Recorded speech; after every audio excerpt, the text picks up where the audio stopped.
Let's build a fire escape. Hello and welcome to Dubai Trains. And I have this kit here from ITLA Scale Models for a fire escape. But before we start anything, we need to plan a little bit where it goes. Or before I even build the structure, you see I planned here where the fire escape goes. You have these 4 platforms represented by wash pins. And I have 6 platforms, so that should be plenty-some. So the first step from here is to give it a base coat. And here it is, and the base coat is black. And from here on, we're going to first paint everything. So I want to start by dulling the black down, and you can use any gray that you have for this. Something in the middle like this neutral gray works just fine.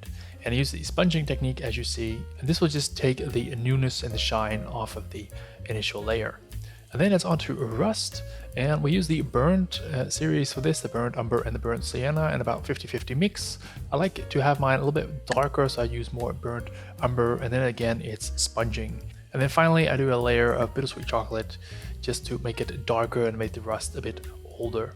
So you see the difference of applying that last layer. On the right I applied it, and you see it just took a little bit more of the whiteness away and made just everything look a little bit more like rusty metal.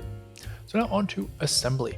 Assembly is very easy because this ITLA product actually has numbers on it for the right sequence, how to assemble and put everything together. And you do that in the carrier sheet, so it's really easy actually.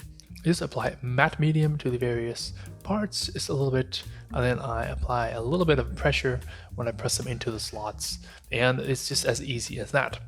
Now do note, you can also assemble the kit first and then paint. That will make the assembly easier.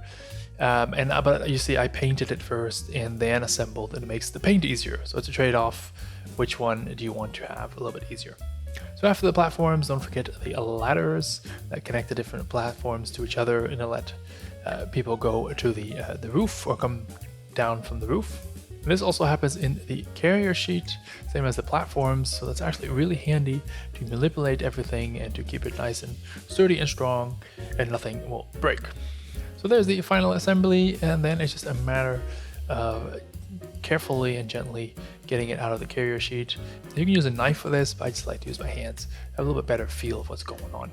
So if you found this video useful thus far, please like it so other people can find it as well, or even better, support us on Patreon.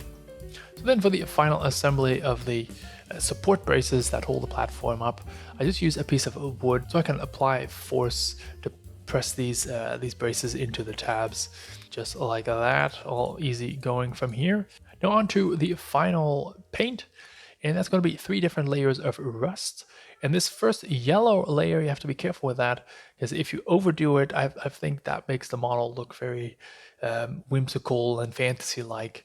Although a real rust can be that yellow, if you apply it too much in our side of the hobby, then it just doesn't look very realistic, I find. But I am adding a base layer in that, and then sponging the other 2 layers over it, so it will be there, represented, but just very muted. So now just when you think you're done, it's time for assembly. I first always like to mock up everything, just put it in its place to make sure it all fits and all the brackets, they don't interfere with each other.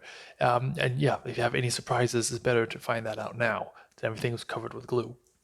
And we're thinking now we're going to glue everything together. Nope, first we need to add this little weathering, this dry brushing.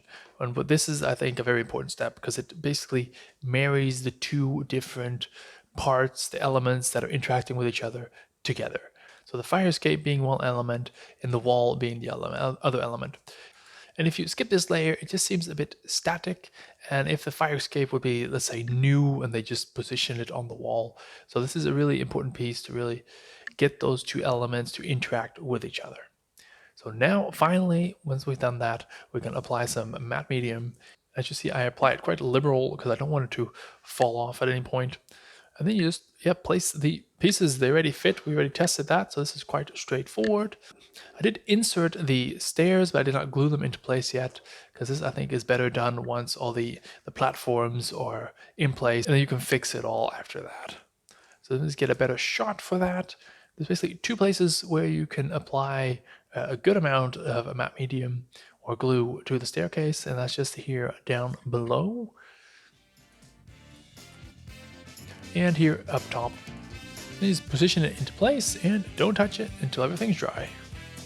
I know it's tempting, but don't touch it. And here's the end result, and I'm really happy with how this turned out.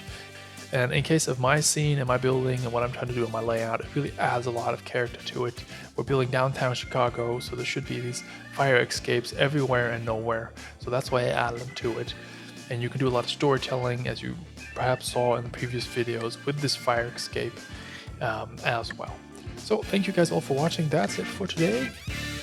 Bye bye.